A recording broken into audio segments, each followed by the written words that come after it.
Hello, hello. I bid blessing to you and yours in this most festive and globally joyous season. I'm pretty sure everybody's been the target of comments made by people whose mindsets are probably pessimistic or skeptical, even cynical. And I'd ask that you not take their comments personally and just let you know this is not an indictment against skeptics. Rather, my intent is to provide something that's going to help us manage our own perceptions as well as those concerning skepticism. We can rightfully say that a skeptic is somebody that questions or doubts accepted opinions or something that's said to be factual. We've all been skeptical at some point, and I'm sure that's especially true in my case. As a matter of fact, I was rather skeptical of ONPASSIVE when I first joined. If the truth be known, I joined so I could get more information, more evidence, because I was skeptical.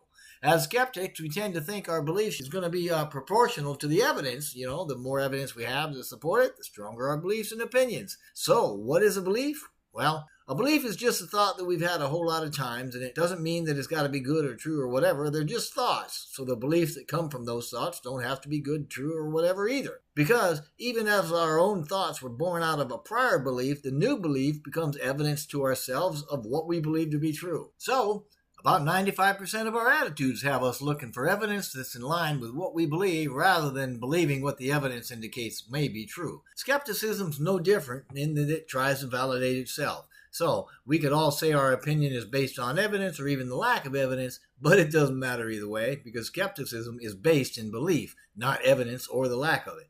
And as our belief becomes stronger, they become truth for us. So, that's fine, but we don't want to get caught in the trap that what we believe is rigid, carved-in stone, unbreakable law. It's not. The belief that we hold comes from ideas, the thoughts we once had. So then we have that thought again, and we continue to have that thought until it's ingrained in us so completely that we call it a belief, and it becomes hardwired in a way. In fact, there's a principle in the field of neuroscience that explains it pretty good, and it stipulates that when we have a thought many times, it becomes our belief because the neurons in our brains fired together so often, they became a network that now fires all at once. It's kind of like a speed typist. Instead of thinking of a word or something consisting of individual letters that each constitute a single typing action, the typist thinks of a word as a single action, so typing it becomes very fast. In the same way, the network of neurons that represent a belief fires as a single action instead of several actions that represent each component of that belief. When these circuits are built, we call it learning. But once built, the more we fire that circuit through a process we call remembering, the stronger it gets so that it eventually becomes what we call a belief. And just like circuits can be built, they can be unbuilt, so to speak, or pruned. By that, we just mean that by changing or adding information, beliefs can be changed or made to disappear altogether. That's called changing our mind or forgetting. And how do we forget? Well, by introducing new ideas or by not putting attention on unwanted thoughts and beliefs. By not putting focus or putting our energy into them. As we prune a connection, so to speak, the energy used to hold it together dissipates and synapses for the new circuits are built. Interestingly, we can still retain the individual ideas, but they no longer constitute a belief and they no longer fire together as one. So, while this is true for all our beliefs, as we look skeptically at ONPASSIVE, it's very likely we're expressing beliefs developed as a result of being scammed, cheated, taken advantage of, or otherwise hurt by broken promises. I know that was my case. I've been cheated several times through online marketing endeavors, and it's only natural to be skeptical after that. When I first heard about the promises of ONPASSIVE, I went full-on skeptic, man, and I tell you, who could blame me, right? I'd never seen a company promising a fresh, new, complete, automated, done-for-you system that saves time and generates residual income under one roof with the lowest cost on the planet, much less one that actually had it. I mean, hey, that is a whole lot of promise. It's unheard of. And it not only goes against the entire online model, but everything else that we've been taught about business. So I can appreciate a skeptic because I are one, just not with ONPASSIVE anymore. Through pruning our beliefs, we can gradually allow different, less skeptical perspectives until we reach a point where skepticism is replaced by hope, then expectation, then anticipation. That's exactly what happened to me, and that's what happens in all cases where skeptics become believers. That's because skeptical opinion is based in our conscious mind. our analytical brain, which we access every day. This means we have access to those thoughts and can change them by changing the information they're based on. And if we understand for ourselves that our skeptical behavior is information-based and that it's readily changeable, then we have to agree that we can change our mindset to become healthier and happier with much greater success. Cynicism's a little bit different, so it can represent a greater challenge, kind of like, a cynic is somebody that believes that people are motivated purely by self-interest rather than by acting for honorable or unselfish reasons. As such, cynicism is based in the subconscious and can usually be correlated with an emotional set. That makes changing a cynical opinion a lot harder because, generally speaking, it doesn't just go against the surface beliefs a person has. It focuses on underlying beliefs that are core memories of personality. As an example, if we're cynical towards ONPASSIVE, it's likely because we simply don't believe that anybody would create a business at great personal cost that provides value to its members through a vision of lifting the human condition. As a cynic, we probably can't believe somebody's going to spend millions of dollars to help the little guy or fathom a corporation that's motivated purely enough to willingly and unselfishly use its own resources to provide greater good for the globe. Anyway, since changing our mind and creating beliefs is a personal journey, changing a belief isn't something that we can do for anybody else. Although it is a, quote, you can lead a horse to water, unquote, kind of a thing. So how is it that we actually get past skepticism? Well, we do it by laying out facts, by laying out what we know and even things that we are skeptical about, while adding or changing information factually and weaving the positive things we believe right into the mix. In short, we begin with what we know and we build a base. So let's do that here. I did a search for ONPASSIVE reviews. Most of what I came up with was linked to ONPASSIVE through personal blogs, etc. Even so, I found a lot of things that were largely inaccurate, poorly written, and outdated. Much to my surprise, there were seldom names and specific dates on these sites. Some of them were written under the guise of a review when they were actually a marketing piece to join GoFounders. Others were actual reviews, partially true, usually outdated, and lumped in among advertisements for other MLM opportunities with other links for reviews of those as well. As a result, I decided to go after third-party ONPASSIVE reviews posted as actual company reviews written by those purported to be actual employees. The first page of results from an ONPASSIVE company review search had the Better Business Bureau listed near the middle. I took time with it here because for any number of reasons, people seem to think that the BBB has authority to do something about scam artists and such, but they don't. Nevertheless, I've posted it here and I've listed what they say about ONPASSIVE as well as some other information about the BBB that you may not know. The BBB lists ONPASSIVE as a multi-level sales business. It gives a Florida address and phone number, lists the domain name of onpassive.com, showed a customer review score of 5 out of 5, and showed resolving 4 customers' complaints in the last 3 years and 3 of those in the last 12 months. Scrolling down, it listed business details that included years in business as 2, an alternate business name of GoFounders, the GoFounders.net address, and it listed Mr. Ashmi Farah as its CEO. When I clicked the reasons for BBB rating icon, it gave me this page, and it indicated that ONPASSIVE does not have a rating with them at this time. So that you know, the BBB ran into some pretty serious problems back in 2010 that started with the ABC 2020 investigation. Following a lawsuit in 2012 by a SoCal law firm, the BBB branch was shut down there. And in 2015, CNNMoney did a report on them as well. The links to everything mentioned here is on the slide, and there are active links in the description box. So there were more results listed on the first page of the search. And some of those were purportedly written by actual employees and posted on the online businesses. I've listed those here as well, and we are going to go through those. The first one, which was from the Indeed.com site, there were 20 reviews dating from October 2019 through October of 2020. The ratings average was 4.5 out of 5. The next one was with Glassdoor.com. There were 77 reviews dating from November of 19 to 2020, December this month, and the ratings average was between 4.3 and 5.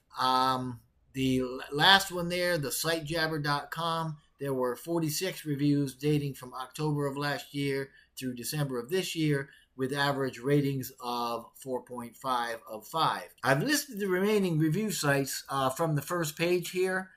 These reviews were not used since they were done by individuals, which weren't employees, and anybody wanting these sites should be able to do a search for, quote, ONPASSIVE company review, unquote, just like I did, and get the exact listing I got. I used the Google search engine. I was a little surprised that some of the stuff that I'd previously seen on the net didn't show up, and in particular, there was a couple of videos that showed up a year and a half ago that didn't show up again. I mentioned these simply because, while not actually reviews, they were based on actual ONPASSIVE events. One of those was about a subject line of an email sent by our CEO, Mr. Mufara. The other had to do with the ONPASSIVE IT Hub, which was in Bangalore at the time. And I provide my thoughts about the two of those here simply because a lot of people have brought those up. I mean, they've mentioned them to me, not only verbally, but they've sent me the links and asked about them in emails. So the first one was a YouTube video that talked about Mr. Mufara calling for an unplanned webinar through an email with the words "I quit" in the subject line of April of last year. During the first part of that webinar, he explained that he was going to quit giving deadlines. That's what he was talking about when he said "I quit." He was going to quit giving any dates or timelines for projects and stuff like that, simply because it was a very fluid process that we were going through. That announcement actually marked a strategy change that catapulted the GoFounders momentum. Now, I can tell you from personal experience, after the recording of that webinar stopped, which we do on occasion, or actually quite often, we continued to talk for more than an hour, and that ended up being one of the most inspiring webinars that I have ever attended. The other video was a pathetic attempt at painting our office in Bangalore as a fake, complete with rented staff, etc., etc., etc. It would be pointless at this point to try to prove that office existed, but I can certainly fill in the missing pieces. Our first office was a rented space in Calcutta. Then we moved that office to Bangalore. Again, it was rented. However, a few months later, we moved again to HITEC City. So let's get that out there, okay? We hold a lease from DSR Inspire, whose name's on the front of the building, right, for the entire building. And if you search that, DSR Inspire in Hyderabad, you get the address listed here that I put on the slide. It's a properties address that you can look at. This is ONPASSIVE's IT hub, and it's located in HITEC City, Hyderabad. It's Telangana, India. It's a 7-story building that we occupy under a 9-year lease. There's a basement, a ground floor, 5 working floors, and a top floor. It's called a terrace, and this has a cafeteria in it. Now, none of that should matter, I guess, but what's interesting is if you Google the name, DSR Inspire, the name on the building, you're going to get a page that talks about the building. And after opening the page up and scrolling down, it's going to give you information about the building, and it lists specifically ONPASSIVE as being the occupant of every floor in the building. And I'm also listing this site as a recent view of the building from a passing train, just so that you can, I thought it was interesting, that's all. So anyway, we set a baseline of belief here from the huge amount of data that you can get online. And even though I think some of what we find online is questionable, there is a great deal more good, so it really can't be ignored. We've looked at all 8 unique results on the first page of my search, and that search was, again, quote, ONPASSIVE company review, unquote, using the Google search engine. 3 of those results gave us close to 150 reviews on third-party sites with an average rating of about 4.5 out of 5. We stayed away from the non-third-party sites as well as those by the GoFounders authors, simply because of obvious bias. And we also looked at the BB site, or the Better Business Bureau site, which was also returned in the results. Sites that showed up on the search that we did not pursue are also listed for you. And we addressed 2 particularly shameful videos, in my opinion, and also saw some compelling evidence that our office in HITEC City is as we purport it to be. So, as good as all that is, the information available to founders through the GoFounders platform is a lot more complete. We've gotten in-depth contextual information and had some of our products explained by Mr. Mufara during these webinars. Of course, not all of these products are ready, and not all of them have been shared. The majority of these that have been listed have been nicely explained at one point or another during private webinars, but some others have not. And I'm not going to go through them here, but the short descriptions are provided for, a bunch of them, in previous videos, one of which is called the MLMer's Paradise. So, let's address the elephant in the room, so to speak, and let's talk about why we haven't launched. I mean, all year long, we've been saying we're launching this year, right? Well, I'm certainly not gonna, to use Mr. Mafar's words, insult your intelligence by telling you that I expect that to happen, even though I'd be tickled pink to have a New Year's Eve soft launch. So why haven't we launched? Well, simply because ONPASSIVE has been a massive undertaking, and the incredible momentum that we've experienced since December of 2018 has continued, amplified, and morphed. To explain this, let me give you a short history to add some information to what you already know. ONPASSIVE started a couple years ago with a budget of about $100K and a launch window that was about 90 days. Now, by the time we were supposed to launch, somewhere between February and April of last year, we had already surpassed the expectation concerning founder growth. The Calcutta team's first challenge was to revamp GoFounders as a marketing platform. Since then, at every step, month after month, we've grown. Migrating from a strict marketing platform, we got our own developers and started creating our own products. In months, they became a product suite. Then they got so smart, they became a smart business solution. ONPASSIVE became a global solutions provider, creating everything in-house. We then hired more developers and introduced AI to what had become an entire digital ecosystem. And these aren't just products, they're full-blown portfolio. We changed from a marketing platform with a few products to a smart and completely automated digital ecosystem with 50 departments. That didn't happen overnight. It happened in phases. 3, 4, 5 phases over the last 18 months. We added more money and better tech. We moved from Calcutta to Bangalore to HITEC City, and we added a lot more staff. And that stuff takes time.